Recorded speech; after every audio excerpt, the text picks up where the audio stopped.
আসসালামু আলাইকুম everyone. Trying সাকসেসের পক্ষ থেকে আপনাদের সাথে আছি আমি মাহমুদ আহমেদ। শুরুতেই আপনাদের কাছে আমি ক্ষমা চেয়ে নিচ্ছি আমি এতদিন ধরে ভিডিও না দিতে পারার জন্য। আমি আমার কিছু পার্সোনাল সমস্যার কারণে এতদিন ধরে ভিডিও দিতে পারি নাই। তো এখন এখন থেকে আশা করছি আমি প্রতি সপ্তাহে ৩ টি করে ভিডিও আপলোড দেব এবং আপনারা প্রতি সপ্তাহে ৩ টি করে ওয়েব ডিজাইন কোর্সের ভিডিও পেয়ে যাবেন। তো চলুন শুরু করা যাক। আজকে আমরা জানবো ওয়েব ডিজাইন কোর্সের সেটআপ সম্পর্কে। সেটআপ ফর দিস সিরিজ বা setup for web design course. তো ওয়েব ডিজাইন শেখার জন্য বা জানার জন্য আমাদের সবচেয়ে প্রথম যেটা লাগবে সেটা হচ্ছে একটা ল্যাপটপ বা পিসি, যেটা আমি আশা করছি আপনাদের সবার কাছেই আছে, তাই আমি এটাকে স্কিপ করলাম আর কি। তো ২ নম্বরে আমাদের বা ফার্স্টে যেটা লাগবে সেটা হচ্ছে একটি ব্রাউজার। ব্রাউজার যেখানে আমরা আমাদের আউটপুট দেখব বা রেজাল্ট দেখব বা যেটাতে আমরা আমাদের ওয়েবসাইট তৈরি করব। তো ব্রাউজার হিসাবে আমি আপনাদের সবসময় রিকমেন্ড করব আপনারা ক্রোম ইউজ করবেন, গুগল ক্রোম। আপনারা অন্য কোনো ব্রাউজার ইউজ করতে পারেন, যেমন Mozilla Firefox, Opera Mini, UC browser, অনেকগুলো ব্রাউজার আছে, আপনারা চাইলে ব্যবহার করতে পারেন। তবে আমি সবসময় রেকমেন্ড করি ক্রোম ইউজ করার জন্য। এটাতে অনেক লেটেস্ট ফিচার আছে যা আপনাদের কাজে সহযোগিতা করবে। আমি আশা করি আপনারা ক্রোম ডাউনলোড করতে পারবেন বা ইনস্টল করতে পারবেন, কারণ আমি আগের ভিডিওতেই আপনাদেরকে বলেছিলাম আপনাদের বেসিক কম্পিউটার সম্পর্কে জানা থাকতে হবে এই কোর্সের জন্য। তো আশা করছি আপনারা এটি ডাউনলোড করতে পারবেন বা ইনস্টল করে নিতে পারবেন।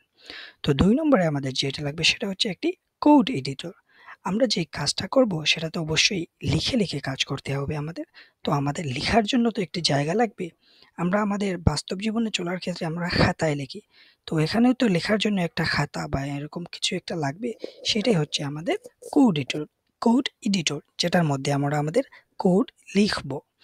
তো কোড এডিটর হিসাবে আমি এখানে ইউজ করব ভিএস কোড।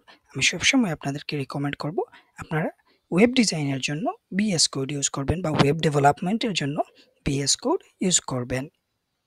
আপনারা চাইলে অন্য কোনো কোড এডিটর ইউজ করতে পারেন, যেমন নোটপ্যাড প্লাস প্লাস আছে, তারপরে সাবলাইম আছে। এগুলো অনেক একটু সাবলাইম অনেক ফাস্ট কোড এডিটর।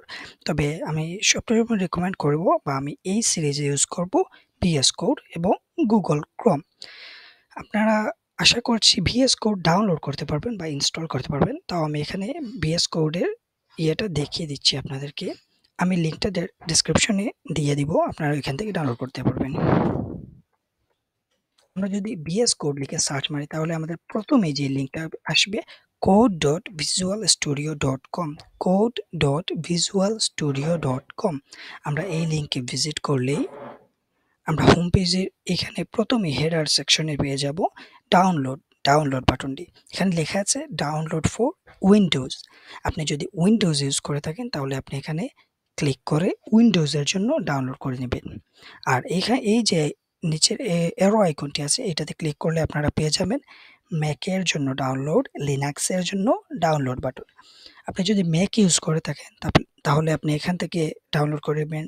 আর যদি আপনি লিনাক্স ইউজ করে থাকেন তাহলে আপনি লিনাক্সের এখান থেকে ডাউনলোড করে নেবেন। তো আশা করছি আপনারা ডাউনলোড করতে পারবেন।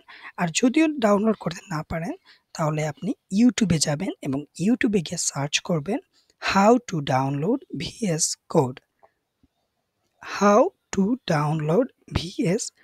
এটা লিখে সার্চ করলে আপনারা যেকোনো একটি ভিডিও দেখে এটা ডাউনলোড করতে পারবেন। আমি নেক্সট ভিডিওতে দেখিয়ে দেব কিভাবে সেটআপ করবেন বা ভিএস কোড কিভাবে ওপেন করবেন, ভিএস কোডে কিভাবে কাজ করবেন। এটা আমাদের নেক্সট ভিডিও বা আমরা যখন কোড এডিটরে জাম্প করব তখন সেখানে দেখিয়ে দেবো। আপাতত বলে রাখলাম এগুলো আমাদের লাগবে, এটা আপনারা ডাউনলোড করে নেবেন। তো সেটআপের পর আমরা যেটা জানতে চাচ্ছি সেটা হচ্ছে আমরা ওয়েব ডিজাইনের জন্য কি ল্যাঙ্গুয়েজ শেখা লাগবে।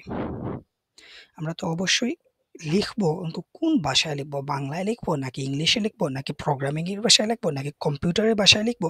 সেটা তো আমাদের জানতে হবে। তো আমরা এখানে লিখার জন্য প্রথমে যে ল্যাঙ্গুয়েজ ব্যবহার করব সেটি হচ্ছে HTML বা প্রথমেই যেটি শিখবো সেটি হচ্ছে HTML। এটি হচ্ছে একটি মার্কআপ ল্যাঙ্গুয়েজ যার পূর্ণরূপ হচ্ছে হাইপারটেক্সট মার্কআপ ল্যাঙ্গুয়েজ। এটা দিয়ে আমরা ওয়েবসাইটের স্ট্রাকচার তৈরি করি, মানে আমাদের ওয়েবসাইটের যে স্ট্রাকচার আছে এইটা তৈরি করি। আর ২ নম্বরটা হচ্ছে যে বা ২ নম্বরে যেটা শিখব সেটা হচ্ছে সিএসএস। এটি হচ্ছে একটি স্টাইলিং ল্যাঙ্গুয়েজ। এটি একটি স্টাইলিং ল্যাঙ্গুয়েজ। যার পূর্ণরূপ হচ্ছে cascading style sheet. Cascading style sheet. এটি দিয়ে আমরা আমাদের ওয়েবসাইটটাকে স্টাইল করি বা ওয়েবসাইটের সৌন্দর্যতা বৃদ্ধি করি। তো ৩ নম্বরে আমরা যেটি শিখব বা যেটি জানার হালকা চেষ্টা করব সেটি হচ্ছে জাভাস্ক্রিপ্ট। জাভাস্ক্রিপ্ট আমরা ফুল শিখব না। তবে কিছু বেসিক প্রোগ্রাম এগুলো জানব। জাভাস্ক্রিপ্ট হচ্ছে একটি প্রোগ্রামিং ল্যাঙ্গুয়েজ। আমি আশা করছি আপনারা কেউ কি প্রোগ্রামিং ল্যাঙ্গুয়েজের নাম শুনতে পারেন। আইডিয়া থাকুক বা না থাকুক নাম শুনতে পারেন জাভাস্ক্রিপ্টের। তো এই ৩ টাই হচ্ছে আমাদের মূল ল্যাঙ্গুয়েজ। এখন হচ্ছে যদি আমাদের এখানে বা ভিডিওটা কেউ কোনো বিগিনার এক্কেবারেই বিগিনার কেউ দেখে থাকেন তাহলে হয়তোবা উনার কাছে এই ৩ টি বিষয় মাথার উপর দিয়ে যেতে পারে। এটা আমারও হয়েছিল যখন আমি বিগিনার ছিলাম তখন এই সমস্যাটা আমিও ফেস করেছি। তাই উনার জন্য বা স্পেশালি উনার জন্যই আমি একটি এক্সাম্পল তৈরি করে রেখেছি। একটি ছোট্ট এক্সাম্পল কি হালকা ধারণা দেওয়ার জন্য। আমরা এই ছবিটার দিকে খেয়াল করি। এখানে হচ্ছে HTML। HTML এর নিচে হচ্ছে একটি কঙ্কাল বা একটি মানুষের কঙ্কাল।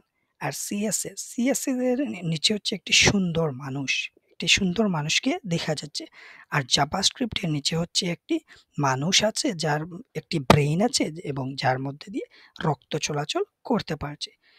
ঠিক একইভাবে আমরা যদি ওয়েবসাইটের কথা কল্পনা করি তাহলে ওয়েবসাইট যখন আমরা HTML দিয়ে লিখি মানে শুধু যখন HTML কোড লিখি আর কিছুই লিখি না তখন আমাদের ওয়েবসাইটটা দেখতে একটি কঙ্কালের মতো হয় বা শুধু ওয়েবসাইটের স্ট্রাকচারটা তৈরি হয় ওয়েবসাইটটা দেখতে কোনো সুন্দর লাগে না। আর যখন আমরা HTML এবং CSS এই ২ টা একসাথে লিখি, HTML এবং CSS এই ২ টা একসাথে লিখি, তখন আমরা আমাদের ওয়েবসাইটটা দেখতে একটু সুন্দর হয়। আমাদের ওয়েবসাইটটা দেখতে সুন্দর হয়, আকর্ষণীয় হয়। আমরা HTML এবং CSS একসাথে করলে লিখলে আমাদের ওয়েবসাইটের সৌন্দর্যতা বৃদ্ধি করতে পারি বা ওয়েবসাইটের সৌন্দর্যতা বৃদ্ধি করার জন্য আমরা CSS ইউজ করি। আর জাভাস্ক্রিপ্ট হচ্ছে আমাদের ওয়েবসাইটের কার্যক্ষমতা তৈরি করে। কি করে? আমাদের ওয়েবসাইটের কার্যক্ষমতা তৈরি করে। মানে এইখানে দেখেন আপনি এই ছবিতে খেয়াল করেন জাভাস্ক্রিপ্টের নিচে যে মানুষ আছে তার একটি ব্রেইন আছে এবং তার মধ্য দিয়ে রক্ত চলাচল করতে পারছে। মানে কি? মানে আমাদের ওয়েবসাইটের কার্যক্ষমতা এইটাই। এখানে HTML এবং CSS এর দিকে খেয়াল করেন তারা কিন্তু কোনো কাজ করতে পারবে না। কিন্তু জাভাস্ক্রিপ্ট কাজ করতে পারবে। যেটি আমাদের ওয়েবসাইট তৈরি করার মূল উদ্দেশ্য। আমি তো হুদাহুদাই ওয়েবসাইট তৈরি করে রাখবো না। এটার কোনো কাজ করতে হবে। সেটাই আমরা কাজটা তৈরি করি জাভাস্ক্রিপ্টে যেটি মূলত ওয়েব ডেভেলপমেন্টের সেক্টর। আমরা ওয়েব ডেভেলপমেন্টের মেইন সেক্টরে যাব না। তবে কিছু ধারণা দিয়ে যাব। তো আশা করছি যাদের একেবারে মাথার উপর দিয়ে চলে গিয়েছিল তারা হালকা হলেও একটি আন্দাজ পেয়েছেন যে HTML কি, CSS কি এবং জাভাস্ক্রিপ্ট কি। তাও যদি আপনাদের কোনো সমস্যা হয় তাহলে আপনারা কমেন্ট সেকশনে আমাকে লিখে জানাবেন বা আমি আমাদের গ্রুপের লিংক দিয়ে দিব সেখান থেকে দেখে নেবেন।